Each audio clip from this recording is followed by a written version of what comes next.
Well, hi there, and welcome to another edition of The Teaching Lady. My name is Jeanette, I'm sure some of you know that. But tonight we look at the book of Daniel. Daniel, to me, is a fascinating book. There are lots of great stories in the book of Daniel, and there are prophetic statements in the book of Daniel.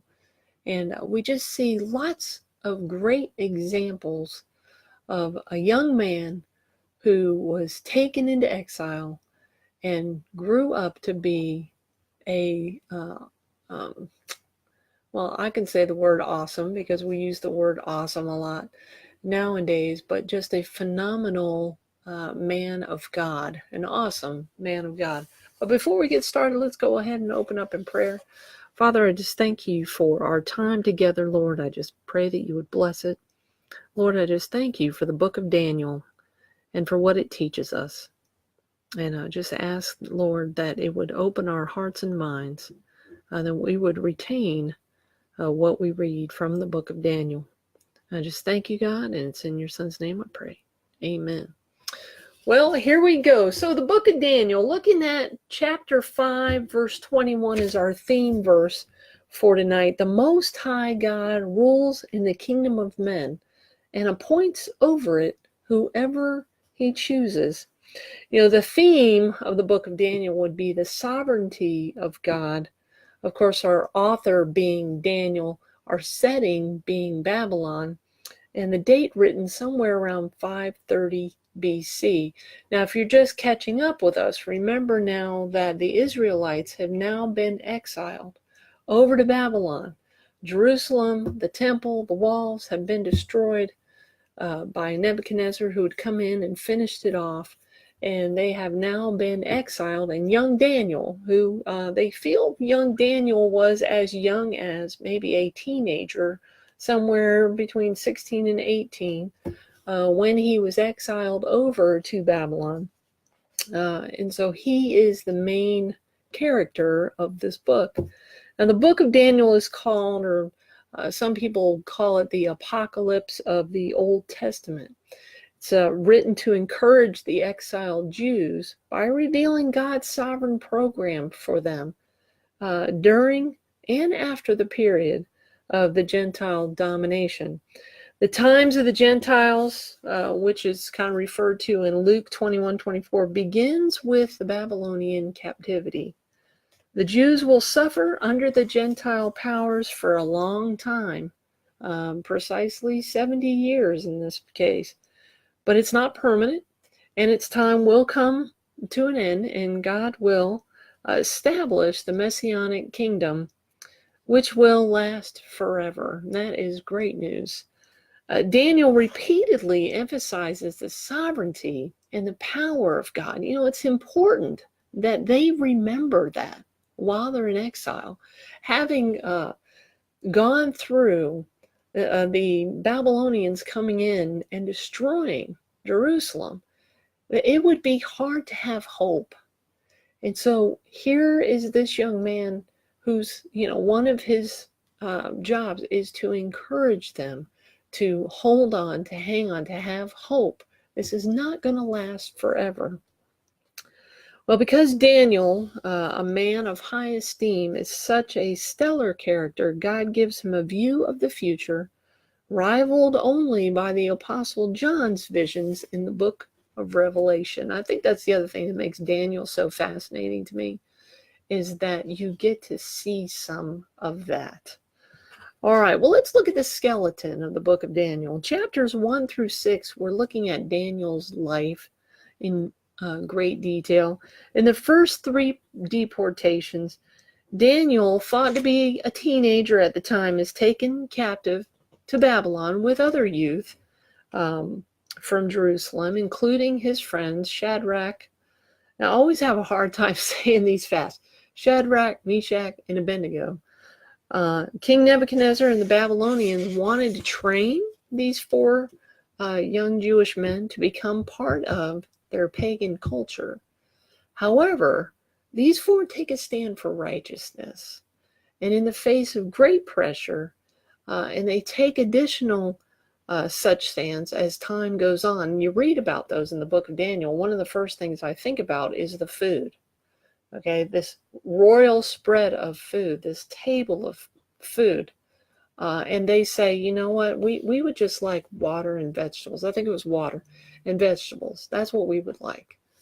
For 10 days.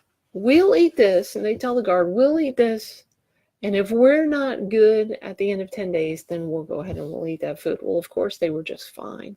That's one thing I can think of right off the top without reading the passage. The next thing is bowing down to a pagan god. They weren't going to do that. And Daniel's 3 friends refused to do that. And of course, they end up in the furnace to be burned because they refused that. And they weren't burned. You know, when the king, I think it was the king, looked inside the furnace and said, who's that 4th person that's dancing around in there with them? You know, and of course they come out of the fire unburned, untouched. Everything's very good. So you have that. You have Daniel going into the lion's den because of his unwillingness to submit to a pagan god. And God,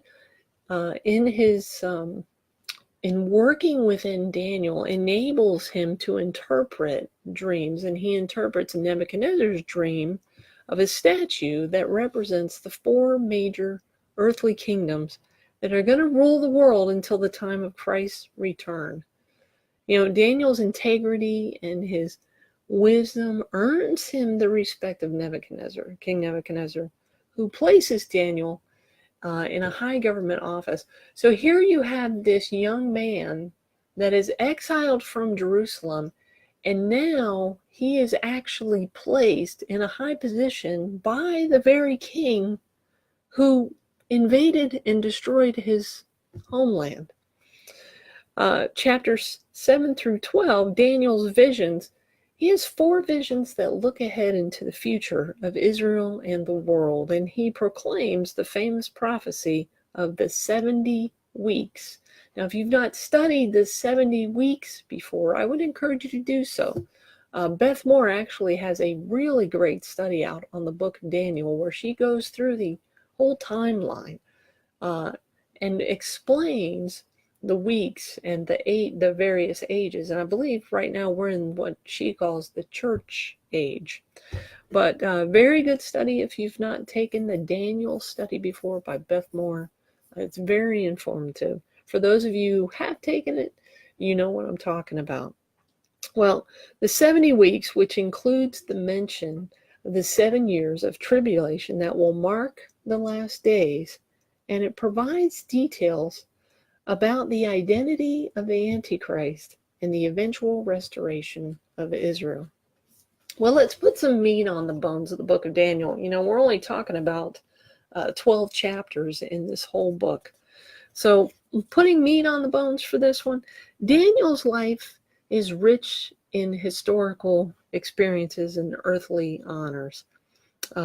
As I mentioned before, carried away to Babylon as a teen, he spends the next 70 plus years in public service. Mind you, in a nation, a pagan nation, okay, that is filled with idolatry and wickedness. And in spite of his surroundings, and this is so important, in spite of his surroundings, in spite of all of that, he is able to live a godly life. He never turned his back on the Lord. He led a godly life despite the evil all around him, despite the idolatry and the wickedness all around him. He led a godly life.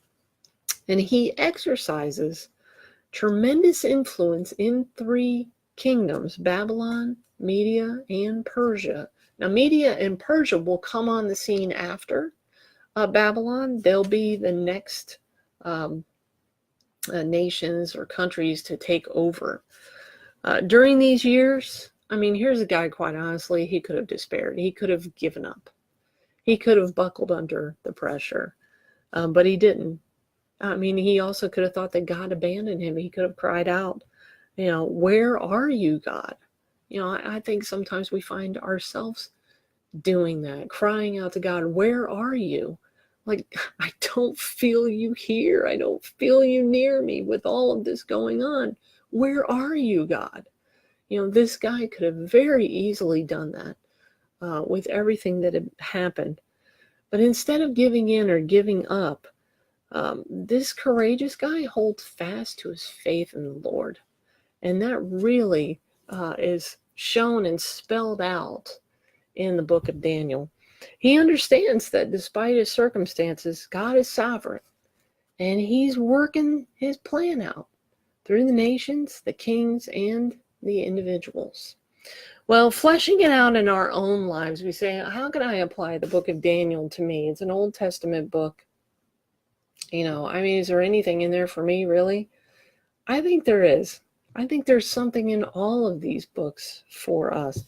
Daniel and his 3 friends are inspiring examples of how to live a godly life in an ungodly world. And making sure that we don't blur the lines, blur the vision, and compromise with the world around us. I was talking with somebody, gosh, I can't even remember. It was probably a month or so ago. And we were talking about riding the fence. And I remember somebody saying to me many years ago, I brought this up to one of my dear friends at my other church. I said, I remember that this woman said, pick a side. She's like, quit riding the fence, pick a side. And that just spoke so deeply to me that I'm like, you know what? It is time for me to pick a side. I've been riding the fence. I've been having 1 foot here and 1 foot here. And you can't do that. If I'm going to go all in for God, I've got to go all in for God. My whole self needs to be in for the Lord.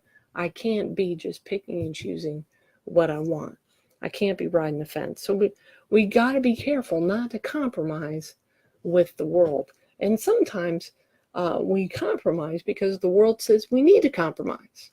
And we buckle under the pressure of compromise. And you talk about people that were feeling pressure. When we think of Daniel and his 3 friends, we think there was an extreme amount of pressure for them to buckle. When Beth was teaching that study on Daniel, she commented how the 3 friends were standing by themselves while everyone else was kneeling. And you could just see their 3 silhouettes. Talk about buckling under the pressure and then being put in a furnace. Only their faith was so great, they're like, nothing's going to happen. And even if it does, God is with us. What's worse? What's the worst thing that can happen? We'll see the Lord, right? And that's not a bad thing. So, fleshing it out, we have to be faithful in our study of God's word, sustained in our prayer life, and maintaining our integrity, which some days is a challenge. And I'm not saying I handle that any better than anybody else.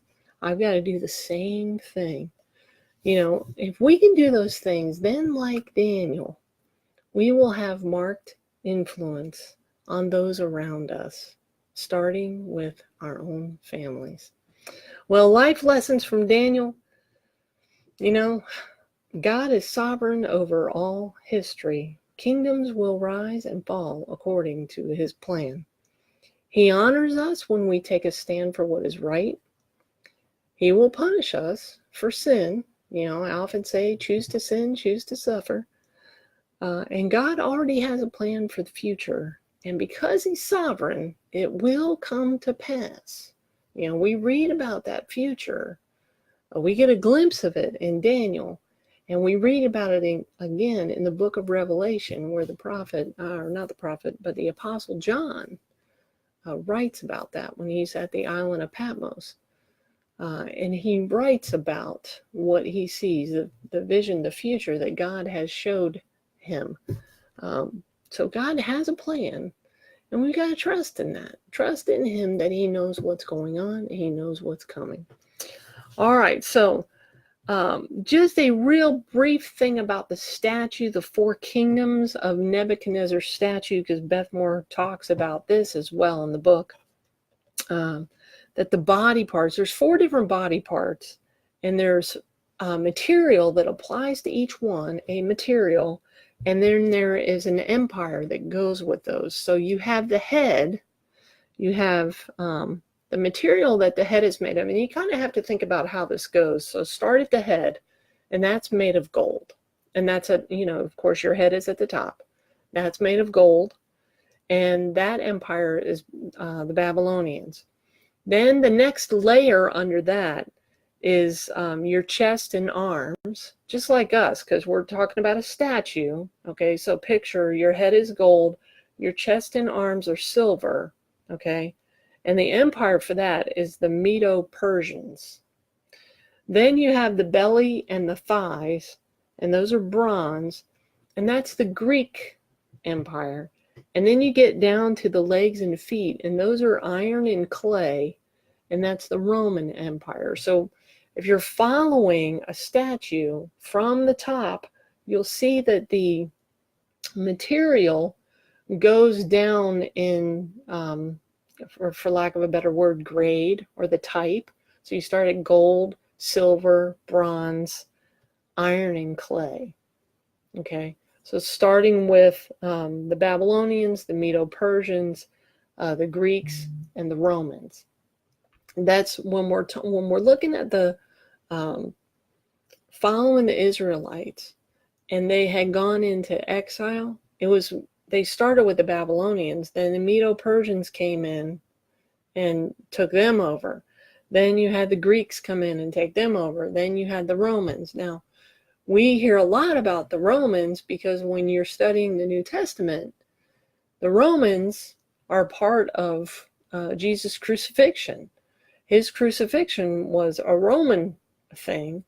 And so we see the Romans in play currently in Jesus' story in the New Testament. So you'll see how each of those kingdoms had a place in history and how we've gotten to where we are now. All right, so those are the four kingdoms of Nebuchadnezzar's statue. The kings that Daniel served, of course, King Nebuchadnezzar of Babylonia. He served Belshazzar of Babylonia, Darius of the Medo-Persians, and Darius of the Medo-Persians. All right, well, that is the book of Daniel. I hope that you enjoyed it. I hope that you learned a lot. And if you have not had a chance to look at the other videos, I would encourage you to do so. And you will find those on my personal page, as well as you'll find them on YouTube under Jeanette Doobie, the teaching lady.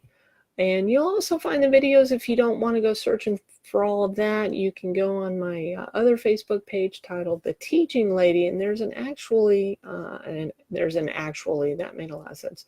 There's actually a closed Bible study group over there where I post the videos. So thank you for joining me. You have a safe evening, and may God bless you. Bye-bye.